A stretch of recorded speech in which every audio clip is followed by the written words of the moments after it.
Protests have risen across the cities of America and the world, declaring there's no peace without justice, and saying the names of ones murdered. When reading these news stories, I heard the Pentecost story in a new light. A group of 120, mouths lit by the fire of the Holy Spirit, going out into the street, disrupting a national holiday, saying the name of Jesus, who was unjustly killed not more than 50 days ago in those very streets. I invited 3 pastoral leaders to share their perception of these protests and the complexity of leading a congregation and a city during protests and a pandemic. They lead multiracial congregations, and in America that means, as Karen L. Edwards, a sociologist, says, dealing with racial justice. They are pastors who are always navigating the complex terrain of race. By the end of my time with them, I arrived at a place I didn't expect. They are one of the most important theological and pastoral voices to listen to. Well, welcome to our table talk. The topic today is pastoring during protests. I want to introduce our speakers for today. First, we have Adrian Thorne, who is a pastor at the First Presbyterian Church of Brooklyn. And we have Mantha Barbie, who is also the pastor at Oakhurst Presbyterian Church. And we have Kate Murphy, who is a pastor at Grove Presbyterian Church in Charlotte. If you can introduce yourself, give a little background of your involvement in protests and a little bit about the protest that's happening in your city. We'll start with you, Adrian. Thank you, Samuel. I'm really glad to be here. Thank you for the invitation. So I am a mother of an elementary school child. As Samuel said, I pastor a church in Brooklyn, New York. We are an urban church of about 200 members. I've been serving here for nearly 4 years. We are, as was already mentioned, a multicultural church, but predominantly white. So we are probably in the high 70% white, with African American, Latinx, and Asian young families, older members, a pretty diverse group of people across the board. We are in the epicenter of 2 viruses, both the COVID-19 virus that has racked New York and earned us the title of epicenter, and we are squarely in the middle of the virus of white supremacy. So our church is situated 2 blocks from Cadman Plaza, which is a short walk to the Brooklyn Bridge. So a lot of the protests that are happening around the George Floyd murder are staged in Cadman Plaza.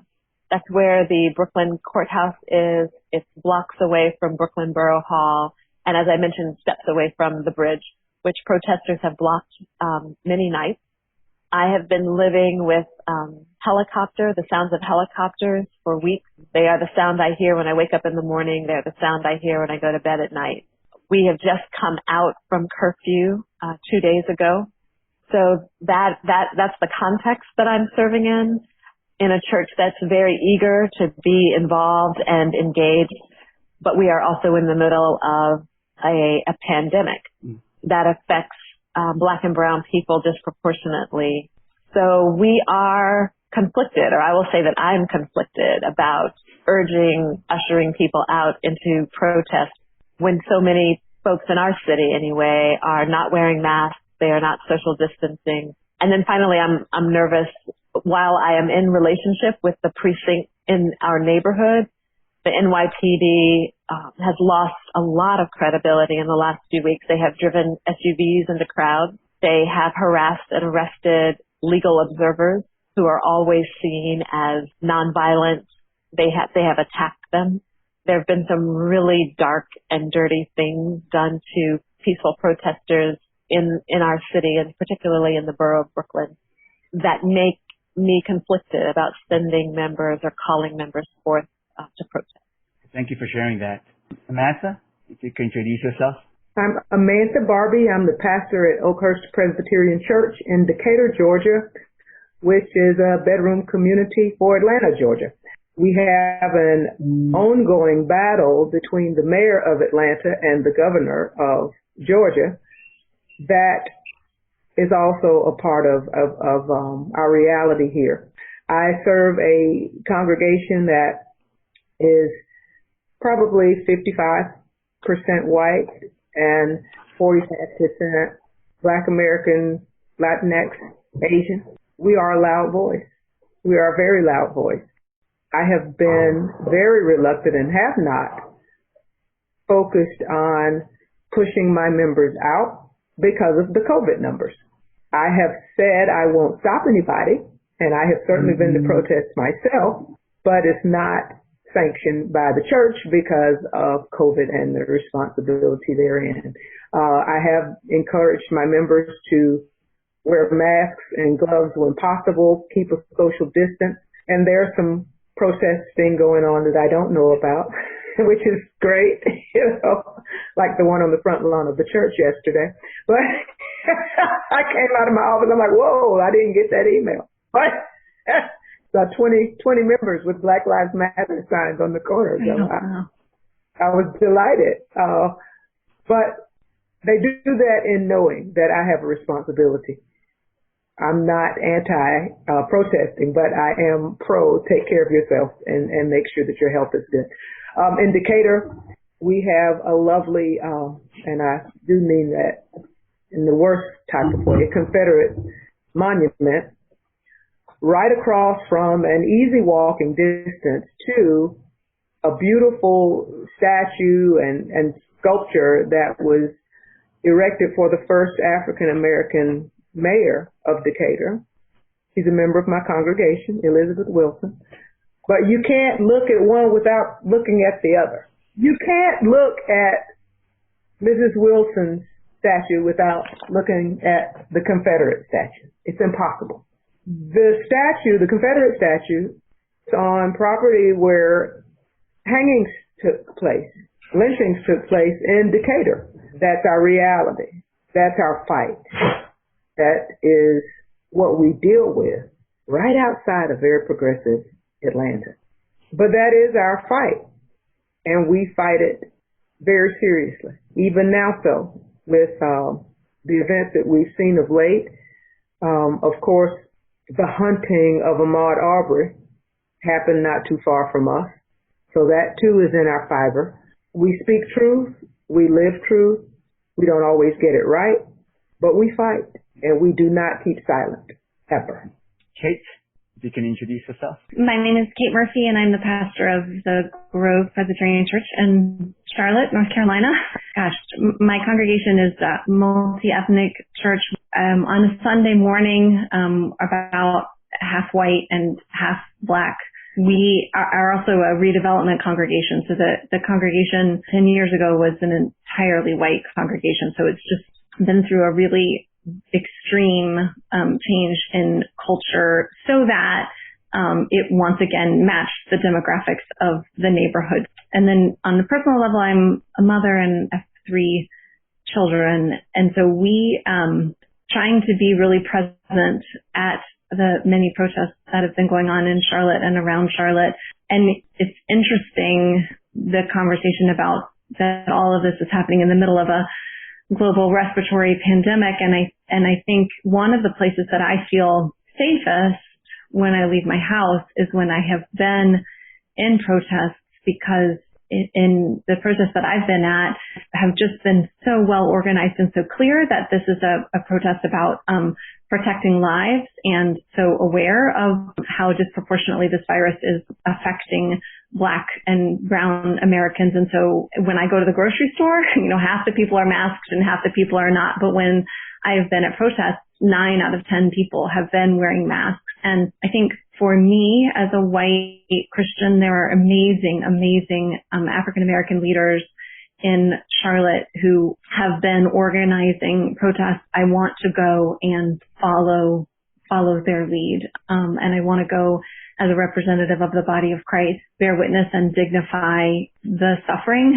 And one of the things that just really, I don't even have words to put around it, but is a really sacred space to be in the middle of so much righteous anger and rage and just pain to watch, sometimes more than once, African American young men just sobbing and screaming and voicing their pain, and to see all that happening as they're wearing a mask, and just to see people screaming out for their own lives to be treated with dignity and honor, and all the while wearing a mask to protect the lives of others. And so it's just really sacred ground, and I feel really clear that my role is to follow and to go where I'm asked to be, and to participate in the way that I'm invited to participate. And I bring my children because I'm raising 3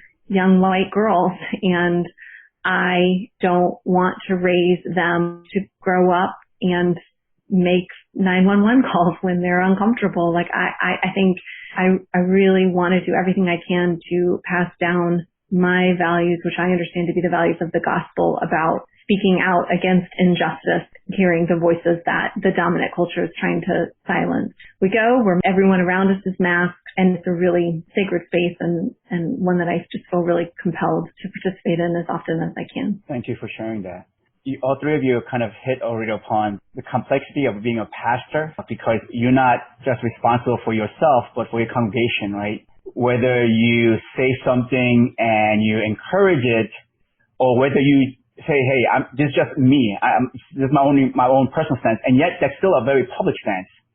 And we have to be mindful of the health of a congregation. But at the same time, I think a lot of the protesters who are out there, they realize that the issue of injustice is not complex. Yeah, what is right, and what is wrong is wrong. And what needs to be addressed, what needs to be called out as sin, needs to be called out. And so there are a lot of brave people out there protesting. And as you were saying, Kate, they're being as safe as possible. At the same time, there is a risk there. And yet the risk of silence is far more dangerous. Them going out and speaking is already making an impact. The people who have power are kind of shaking in fear, and people are realizing that they're not powerless. Kate, you said that when you go there, you feel like that's a sacred space. What is the theology that informs you 3 in seeing holiness in protest? Whether you are in the protest right now, we all have our personal reasons why we might be there, we might not be there. But yet I think we can all agree that protesting is a Christian duty.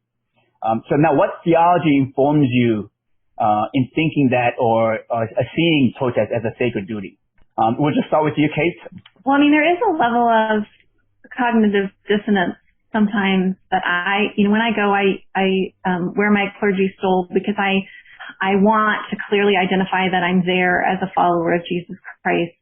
And so then you find yourself, marching down the city streets chanting, no justice, no peace. And there's something that just is like viscerally uncomfortable about wearing your clergy garb that identifies you as a servant of the Prince of Peace, and then shouting, behind your mask, no peace at the top of your lungs. And I was thinking about that and just realizing, no, I really stand by that. I think at first, when you hear that chant as a white person, or maybe I'll just speak for myself, I heard it as a threat. And I didn't quibble with it. Like, if you won't give us justice, then we won't give you peace. But as I reflected on it, I thought, no, that's just a declaration of fact, that when there is no justice, there is no peace. What there is control. And what there is comfort for people who are in power, but there's no peace. So, it's the theology of shalom. This idea that true peace is the Hebrew term shalom, and that is this state of existence where there's mutual flourishing of all living creatures, and there's interdependent well-being for all, not even for all people, but for all creatures. And that is a biblical concept. So when I'm walking in the street saying no justice, no peace, I'm making a theological statement that people, white people like me, can often look at the protests and go like, well, there was peace until you guys came through town. And I think that we're prophetically announcing, no, there has never, ever, ever been peace in this land since white colonists came and began, a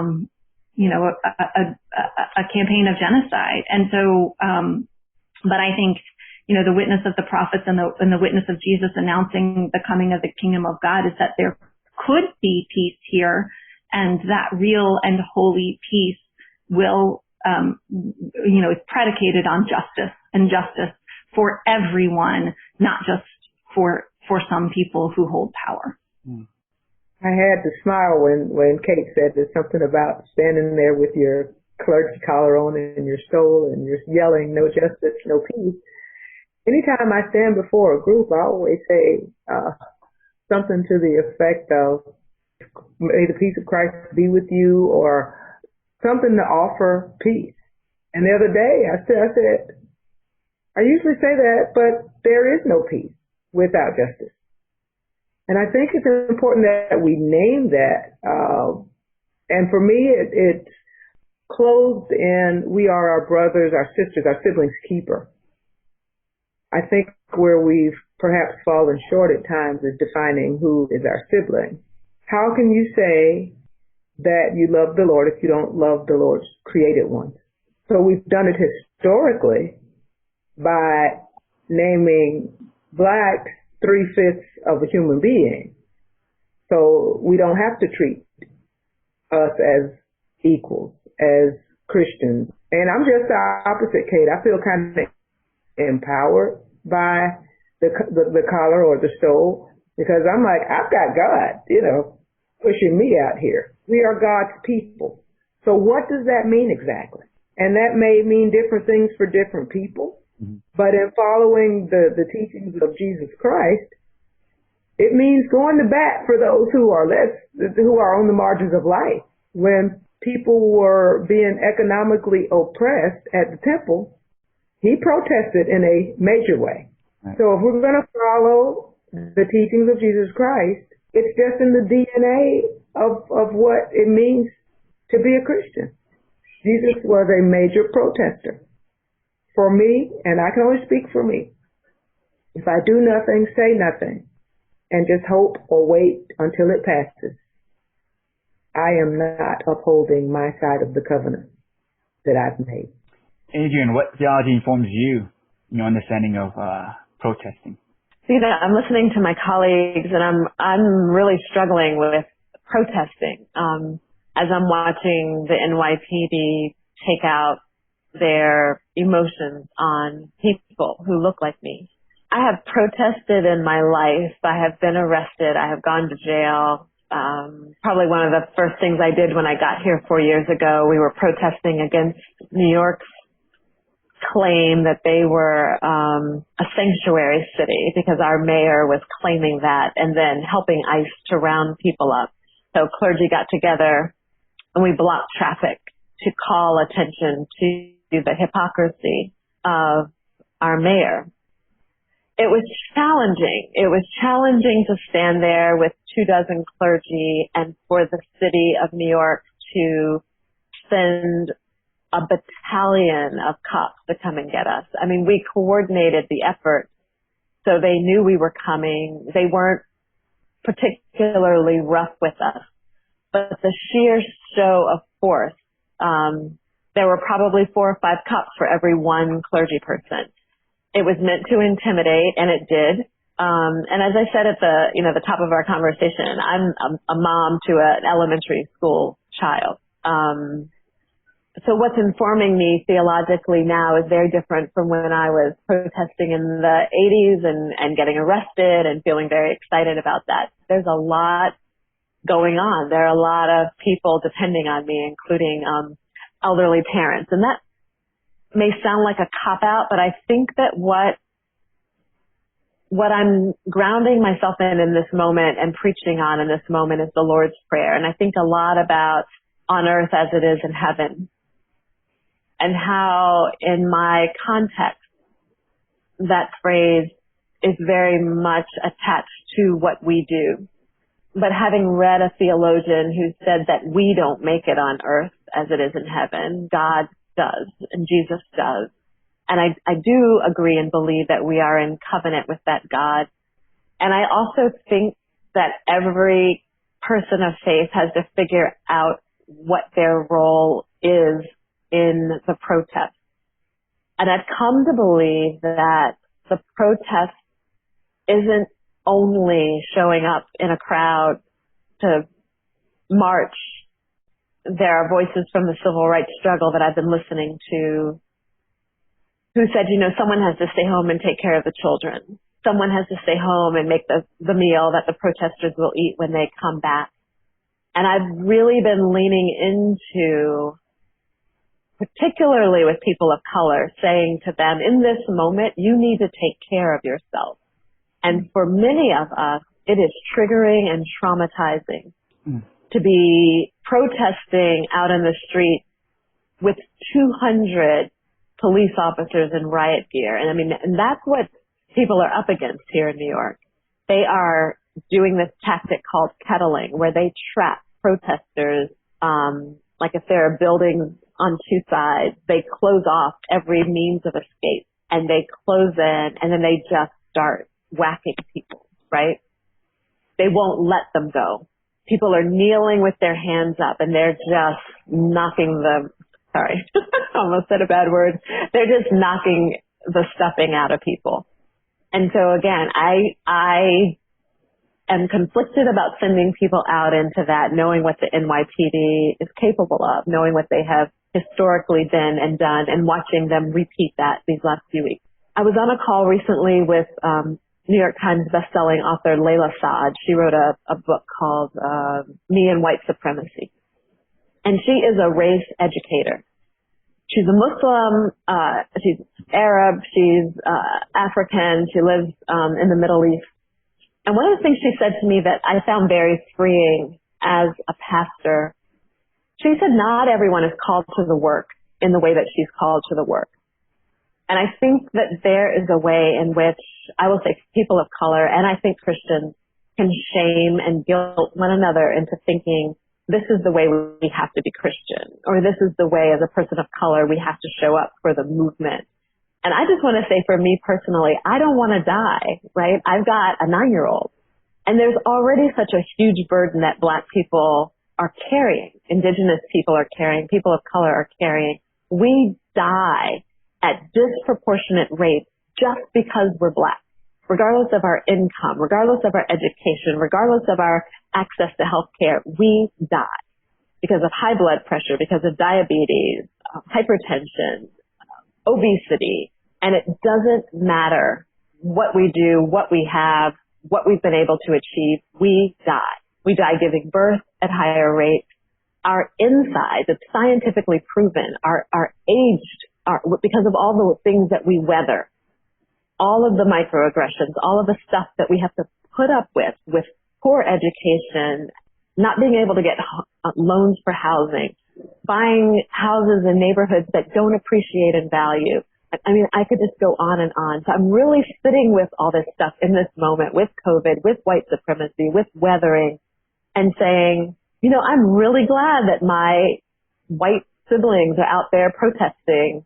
They should be. And I'll end with this. Toni Morrison was being interviewed by Charlie Rose, and she was talking about white supremacy and the way that it manifests itself as a need to have people on their knees so that you could feel tall. And she said people who are in that place have a very, very serious problem. And she went on to say white people have a very, very serious problem, and they need to figure out what they are going to do about it and leave me out of it. And there's a part of me as a person of faith who really resonates with that. I want to be here for my congregation. I want to be here for myself, but I want to be here for my child. And I'm trusting God to make it on earth as it is in heaven. Even if I'm not out in a march, I am preaching, I am writing, I am working with elected officials. And I think there are multiple ways that we protest. Thank you for sharing. Daniel, can I speak to that for just 1 minute? Yes. I really appreciate you sharing that, because I feel compelled as a white Christian to be out there. White supremacy is a system that white people made and white people need to dismantle. And I don't feel as a pastor that I should be leading any groups from my congregation out into a physical protest. I just, in our city 4 years ago, a man named Keith Lamont Scott was shot in his car just less than a mile from my congregation. And I had just returned to my congregation from maternity leave and was still nursing my daughter. And so protests were going on, and I was really torn. And for 4 years, I just have really carried a lot of emotion around the fact that I wasn't there in those days. And so when Black leaders in our community started calling people to come out into the streets, I just felt like the Holy Spirit had been pressing on my heart all that time that is where I needed to be. But I think it's a really individual point of conscience, because no one can make that decision for anyone else. Honestly, like I didn't even want to. I was really hesitant about even sharing that with my congregation, because I wasn't trying to center myself in that. And then I felt like it was really important for all the members of the congregation just to know where I was, but not where they should be, just where I was and why. So, I'd speak to that too, because I was there with Kate during the Keith Lamont Scott uprising, and I was the chairperson of the Charlotte Clergy Coalition at that time. To Adrian's point, I sent a colleague home. I said, I don't have kids. You need to go home. You've got 2 kids at home, and this is getting messy. Within 45 minutes of an argument with her, but finally she went home, the cops led the crowd to an area, and a man was killed in the street. And when the smoke cleared, what do I see is a head on the bloody head, blood running down the street. But you have to make decisions for you. I didn't ask my congregation to go then. I told them I was going, and if they wanted to join me, they could. But everybody has to make their own personal decisions based on their reality. What are your responsibilities? I am not protesting in Atlanta. I'm protesting in Decatur. I have way more responsibility now than I did during the Keith Lamont Scott uprising. I would hate for anybody to come away from this conversation from us saying that you're less than or bad if you make a different decision. As Adrian said, she made very different decisions in the 80s than she does now. I've made different decisions, and probably 10 years from now I'll make different decisions, because it depends on what you have to do. And I feel, because I know these ladies, I know that we're all in the fight for justice, 100%. And that means different things at different times in our lives. But children do need parents. But I'll add this, as Kate said, she goes with her children. That's great. I stood in front of a crowd day before yesterday, and I had a 5th grade child with me, a white child. Why? Because it was important for the crowd to know this parent, this little boy's parent, thinks it's important that he understand at this age the privilege with which he was born. And he gave a statement. We always get the question, what can I do? What can I do? Raise your child not to be a white supremacist. You can start there. So there are different ways of showing or living out that responsibility. And again, I just don't want anybody to leave this conversation thinking they should feel guilty because they made a different decision. I don't think that it is the responsibility of all Christians to go physically and be part of a protest, but I do think that it is a responsibility for followers of Jesus Christ to understand the righteousness of protesting to lift up the dignity of human life. I mean, that someone doesn't have to be physically there in order to, in their sphere of influence, say, I understand and support this movement, and I affirm the dignity of all human life and Black lives in America in particular, and saying Black Lives Matter and being able to say why. And really also, as a white Christian, knowing that for so many white people, there is so much guilt and so much shame. And, those emotions come from God. And so they're not they have a purpose. And I think so many white Christians just, those feelings are so painful and so uncomfortable that we lash out at what we perceive to be the source of those feelings. And often, the source of the pain, and anger and trauma is not the people expressing that anger and trauma in the streets. It's the system that created the systemic injustice. And so to be able to say, regardless of whether you're marching or whether you're watching, to be able to say, I understand, not that anybody needs their pain validated by white people, but just, I think sometimes because we have all this guilt and shame, we just want to say these protests shouldn't be happening, and that's just a way of getting out of our uncomfortable feelings. And just to be able to sit with them and say, just because I'm feeling uncomfortable, that doesn't mean that what's happening is wrong. And because someone expresses their pain and rage in a way that makes me feel guilty or ashamed, that doesn't mean that they're not speaking the truth. And so for white Christians to be able to say, it's not new news to us that we are sinners, or it shouldn't be. And especially for, people coming out of the Reformation tradition, I'm not a big Calvin person, but total depravity, that's a core understanding of humanity. And so to be able to say, all of a sudden I'm not understanding this as an abstract theological doctrine. I'm recognizing how, I have been totally depraved in my participation in this system and in my normalizing of this system and in the ways that I'm complicit in wanting to uphold this system. We have a theological framework that should be able to help us sit with that discomfort and seek what the Holy Spirit is asking us to do next, instead of just shutting it down and saying, well, I know I'm a good person, so anything that makes me feel like I'm not a good person is just unfaithful and is full of lies. And that's what I see as just sort of the knee-jerk reflexive reaction of a lot of not just white Americans, but white Christians. Thank you for all the words that you've shared, and also very personal. Again, I think it goes back to, again, the complexity of the issue, and definitely the call to protest. It can't be like a self-righteous thing where only those who do protest are in the right, or they're, and we definitely don't want to put any guilt trip on this issue. And just also kind of sharing the story, as you, Adrian, you shared, so personally and so eloquently about the black and brown people there facing already the risks and the death on a daily basis, and it takes a toll in their body. So how do we wake up the white Christians who do not see this protest as a holy thing, and that it is about really calling out injustice and the sin in our society, but taking the other narrative, right, of this protest as looting, as rioting? How do you address them? What words can we speak to them? And not just in a general abstract way. How do you address those people if they're in a congregation?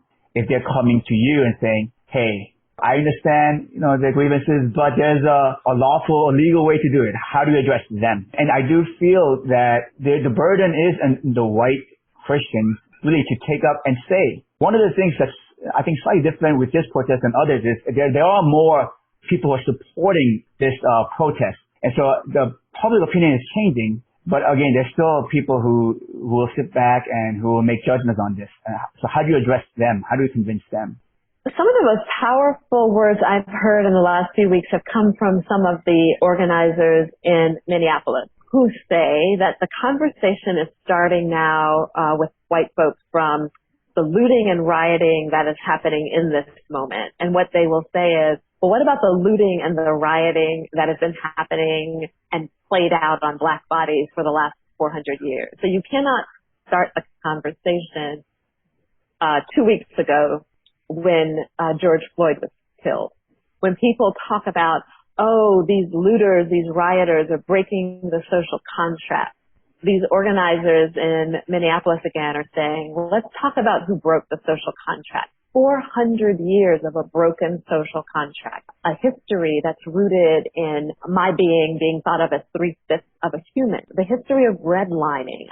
We are still living out the social contract that was consciously set up to disenfranchise black and brown bodies. My daughter goes to an outstanding school because we happen to live in this neighborhood because I work at this church. But most people, or many people, poor people, black and brown people in this country, are shuttled into a life, a neighborhood, a healthcare system that was consciously set up for them. And so when you start talking about race, racism, white supremacy, from the moment that George Floyd had that knee put on his neck, you really need to wind the clock back 400 years and look at the conscious choices that were made that have gotten us to this point. So I think that's a very hard thing to be the first thing that someone who thinks this is outrageous, I think that's a hard thing for them to hear first. So where I started with my congregation, because again, multicultural, coming from so many different places, so many different theologies, is to just get people to see that racism is a system. The way sin is a system. And it isn't always something that we do. They are not just mean acts. They're not just mean people. Racism, like sin, is a system that we got caught in. And the metaphor that we use this Sunday is that we all got wet, regardless of our skin color. Black people got wet, white people, Latinx people, Asian people, gay people, straight, everybody got wet. And nobody has an umbrella. So, I tell my congregation, don't write and tell me that your daughter married a black man, so you're good. You're not good. I'm not good because I've got black skin. You're not good because you got black friends. You're not good because you marched with King or you read this book or you watched this video. Nobody's good.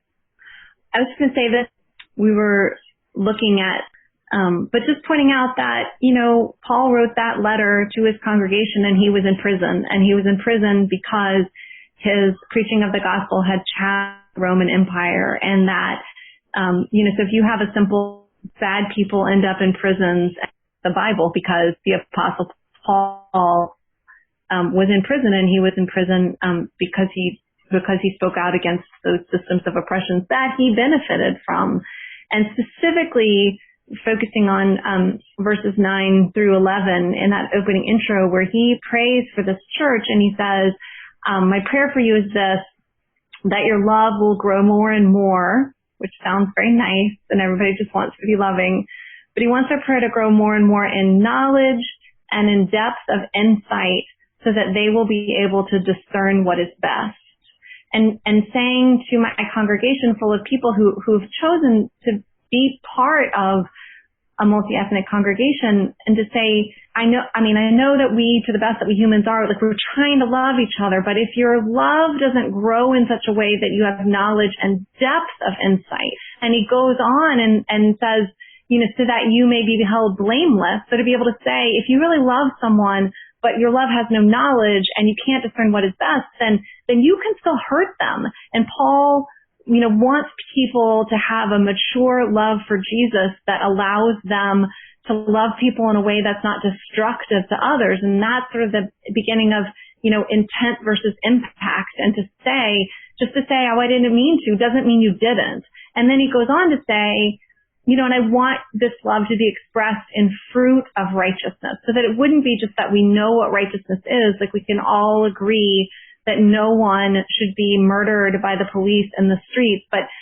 we want to have fruit come from that righteousness. So knowing what righteousness is, there needs to be tangible, results and change as a result of that. And so I think for a lot of white people, there's conversations about defund the police, and people go, oh, well, we can't do that because then, murderers and rapists will run amok. And I'm saying, you can think better than that. You can think deeper than that. You can listen. You can get curious about why are people asking for this. And so that's what I want for the love of white people who sincerely don't want to be racist, to say, great, I'm glad we don't want to be racist, but now let's let our love grow up and ask for to have our minds renewed in the mind of Christ so that we can have some real knowledge and be able to really discern what is best. One of the most profound things for me this week in dealing with this very thing, because the looting and the destruction of property is very difficult to accept on any level. But a young lady posted a video where she said, basically, we're going to burn down Target. What do I care about Target? So it's not about specifically Target, it's what Target represents. And Target represents part of the system to her. And that is where her mind and heart are pointed right now. So I listened to it actually several times because I didn't know quite what to do with everything she said. But I had to listen. Just because my skin is brown doesn't mean, I think Adrian said it, it doesn't mean that everything's good for me. I'm good. My hands are clean in this situation. No. Because I've had some privileges in my life that some of my siblings haven't had. And I have some responsibility that goes along with that. If I was 20 years old and I showed up on the news throwing a firebomb through the Target window, there would be hell to pay when I got home. And I know it. But that's me. That's Amantha. I wouldn't look at Target as part of the system when it comes to looting or comes to destruction. Now, in life, I realize that it's part of the system, but not enough in a way to destroy it in a physical way. But as Kate says, we all need to listen and learn. And we have to continue to listen to learn. We have to, Kate has said she's got to listen to her black leaders in Charlotte right now. Not just right now, but every day. We have something valid to say every day. And I think it's important for us as clergy leaders to name that truth, to name the fact that we do have different realities. Well, one thing I did with my congregation this past Sunday was I made it very personal, because we can also make those things happening on TV. It's happening over there. So I told my reality in this country with my congregation, because we can separate people. Well, just because you have an education or just because you have a master's degree or your parents went to college too, you're different. Though that guy was out there in the street, so he, that could happen to him. That would never happen to you. I have 2 black brothers and I have 2 black nephews, and even their lives are different than mine. But we name that truth. So we need to keep it real with our congregation. And Amantha, I just want to add, I saw the same video of the young woman talking about the Target. And she does look like us, but I think has had perhaps a very different experience. And so I've had to sit and ask myself and try to imagine what it would be like. I mean, and I don't know her story. I don't know her name, and I haven't been able to find out any more information about her. But to try to imagine what it would take for me to feel like burning something down was okay. I see those kids on those police cars jumping up and down. I see the people with the bricks. And I imagine, giving the life that I've lived, if I went to a crappy elementary school. I was telling my daughter this week, we have an NYPD officer in our public school for school safety. I mean, all in New York City public schools have NYPD school safety in the school. And our school safety officers are dynamite, but our school is predominantly white. So they're like, "Good morning. Good to see you." But I said to her, imagine if you lived in East New York or you lived in Brownsville. She has never seen a police officer grab someone and throw them against a building, throw them against a car, grab a black boy just because he's a black boy who's hanging out with too many other black boys and slam them down or handcuff them. So then you go to school and you see a cop at your school, and they're not saying, "Good morning, good to see you." They're saying, "I'm watching you, Muhammad or Taekwon or whatever, and I know your daddy's in jail, and I know your brother's in jail, and I know it's just a matter of time before I'm taking you to jail." And I saw her eyes, my daughter's eyes this morning, just do like that. And if that were me, and she's 9, if that's your experience from kindergarten through high school or whenever maybe you get snatched off the street, yeah, I'd be throwing a bomb probably through the Target or the police station, because nobody cares about you. They're expecting you to fail. They're watching you all of the stories that are being told about what happens for people who look like you, none of them are positive. Nobody's expecting anything from you.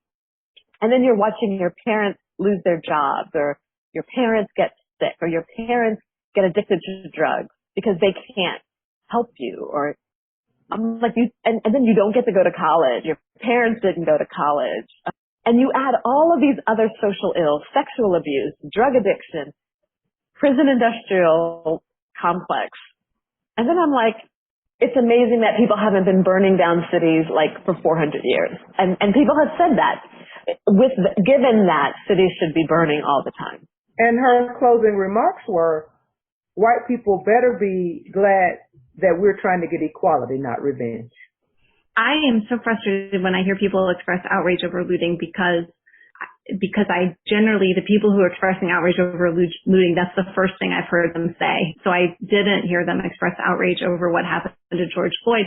And when people say, I can't understand, I just think, I mean, how in the world, if you have a group of people that the powers demonstrate so clearly every day that they do not value your life, and so clearly every day that the only thing they value is capitalism and things. I mean, what can you not understand about the people whose lives you have devalued not valuing your property? I mean, I don't understand why that's hard to understand. I mean, if there's rage and destruction and looting in the streets, it's because white people have created a system that has very clearly given values that are destructive. And I just, it's so disingenuous. It makes my skin crawl.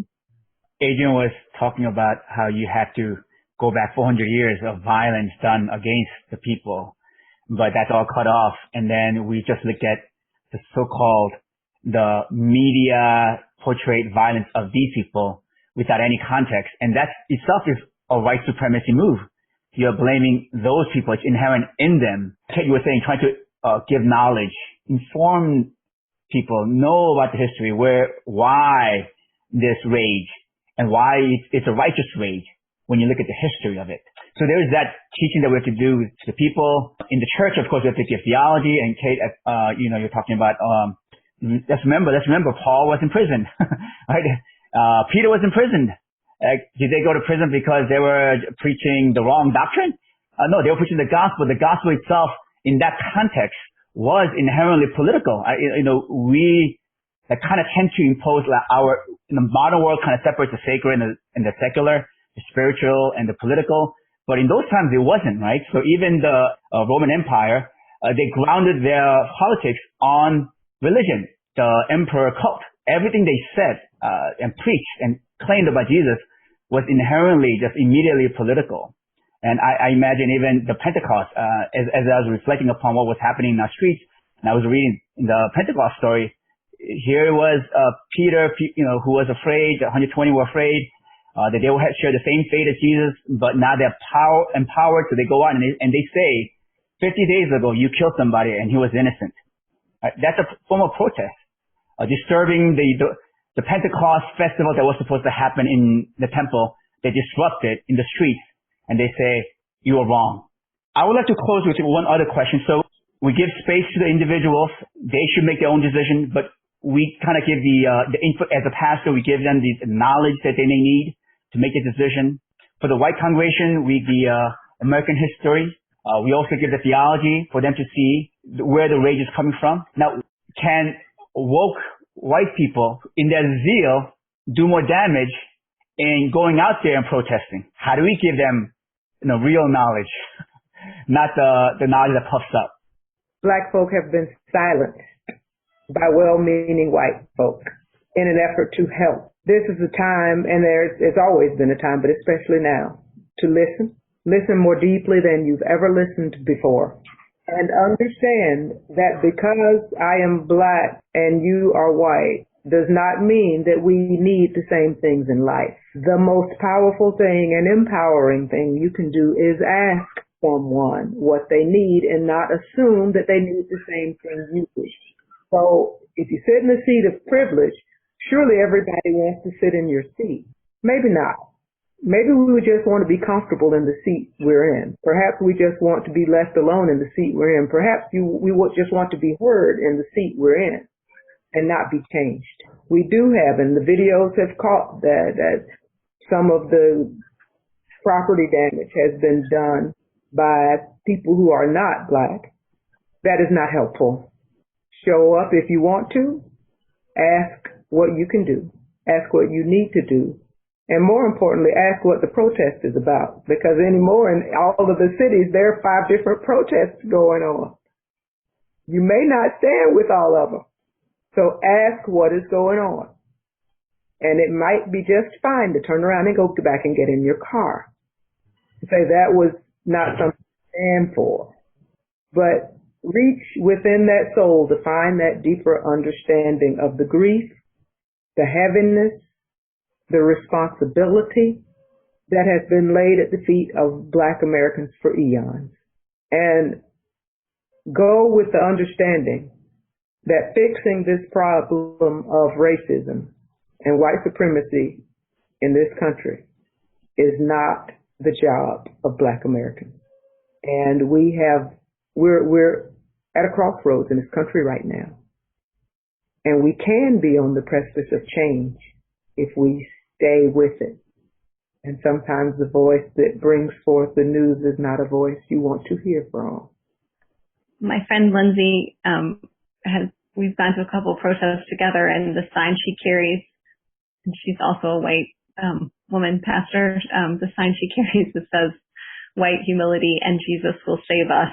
And I think in Charlotte, on the first night of the protest, some white woman who no one knows, none of the activists who have been working in our community for years, all of a sudden there was a demonstration, a march going on Beatty's-Ford Road in West Charlotte in a really economically struggling to revitalize African-American, historically Black community. And it was disorganized. Best case scenario, that was a progressive, woke white woman who really just wanted to go out in the streets, and so went to a part of town where they're already, is already underserved, and brought violence and chaos and danger into that vulnerable community. Because when she started this protest, of course, the police, descended on that community. And so, best case scenario, she was trying to do the right thing. Worst case scenario, she was intentionally fomenting distress in our community. But either way, it doesn't matter. Really vulnerable community was put at greater risk. And so I just think it's always time, Amantha, you're right, it's always time to be listening to Black Americans and Black American leaders, but especially right now, I feel personally that white Christians need to be listening to, Black leaders within the church, which might not be our little branch of the church, but, Black leaders within the Christian church and Black leaders and activists and politicians, because this requires a little bit of cognitive dissonance. And I know that can make white people want to throw up our hands and go, well, sometimes we're supposed to speak out and sometimes we're supposed to be quiet and sometimes we're supposed to fix it and sometimes we're not. Just this requires a little nuance, a little cognitive dissonance. And if that's hard for you, then imagine what it's like to walk around in a Black body in our country and constantly not know, what might happen to you at any second. But I think it's really important right now not just to charge into a situation and think what will be helpful or what will honor people that you want to honor. And just if there are protests being organized, to go. And obviously, you want to find out what they're about, but just to follow, don't start the chants, don't stand in the front.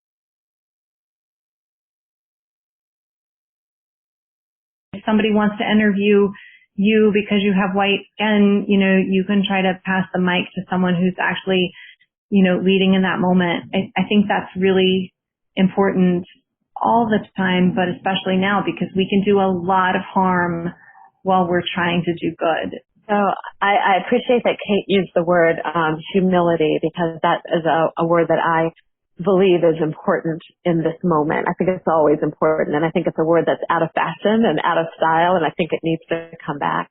I really despise the phrase being woke. I just think it's arrogant and not helpful. I think that it belies our Christian understanding of who we are as people of a story that both is and is not yet. If I were going to, put a spin on it, I would say we are awakening. I think that is a great place for someone to strive to be, that I am waking up, like the kingdom is coming. It's not here. It's here and it's not here. We're all growing and leaning into and on the way.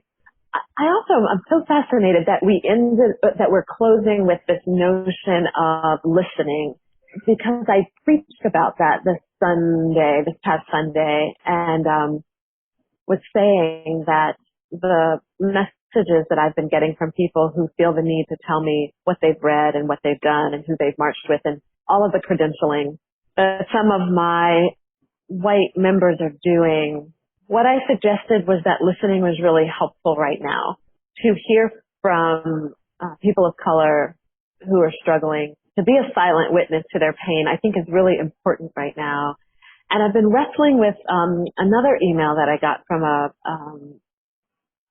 Black member who was not happy that I said white people should be quiet. She thought that they needed to lend their voices and lend their privilege to what is going on. But I think that before you can lend your privilege, as Kate and I think Amanda as well have intimated, you need to stop and listen, because you may be lending your privilege to something that nobody asked you to lend your privilege to, that may cause more hurt and harm and danger than you intended in your attempt to be well-meaning. So I think listening is a good place for us to start. It's a good place for us to continue coming back to. It's a good place for us to check in as we continue to do this work of waking up. Thank you. Any closing thoughts or comments? I'll close this way. I listened to I think he's called the rapping preacher or something, the hip hop preacher or something like this. And he did a really powerful sermon on the Montgomery bus boycott. That was very convicting for me. And what he kept coming back to was 361 days. 361 days the folks in Montgomery did not ride the bus. And there was this woman who cooked food to hire Black drivers to get Black folk to work. But he said 361 days. I think it's important that we remember that was longer than a year. And what this preacher said was, this isn't going to happen in 3 weekends. We're not going to preach one sermon and it's done. There's a preaching site that I'm on. I asked on that site, how are you addressing white supremacy in worship this week? And a white male pastor said, oh, we talked about that last week.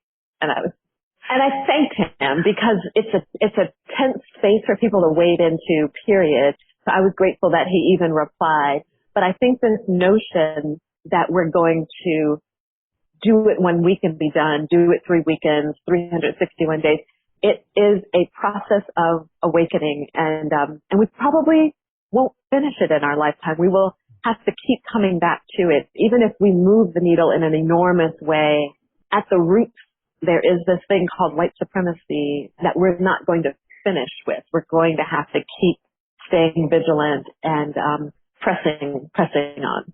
Samuel, I'll just say, and this might not be appropriate for this context, but in closing, I am trying to be really aware of my own motivation and why I do what I do. And I want everything I do to be faithful. More than I want to be good, I have to want there to be change and shalom for my brothers and sisters.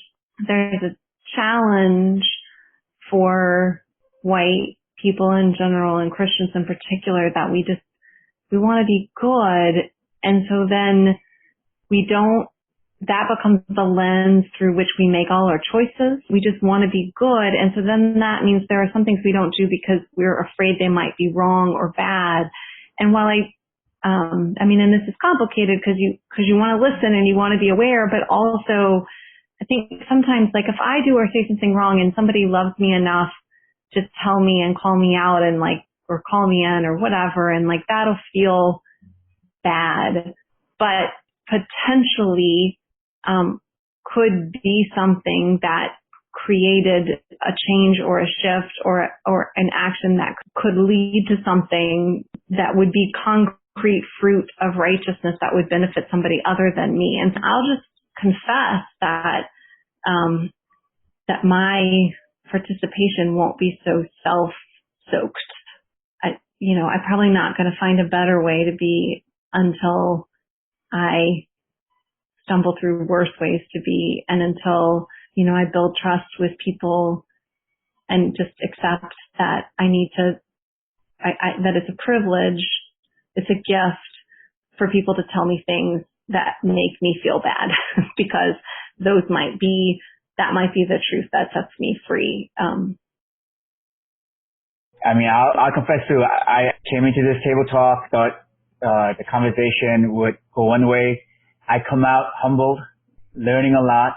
I am grateful for you, for your leadership in your context, and for the wisdom that you shared, and again, the personal experiences that you have shared and being so vulnerable. I pray that God would strengthen the church, empower the church to participate in whatever God is doing right now.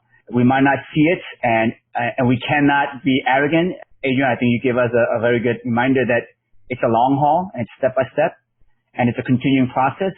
But at the same time, I also hope that we'll be courageous enough that we see the full potential of this moment, and that we really live into this and speak the truth that needs to be spoken, especially, again, with white church and the white Christians. They need to speak the truth, recognize the truth, and confess their sins. And may that happen.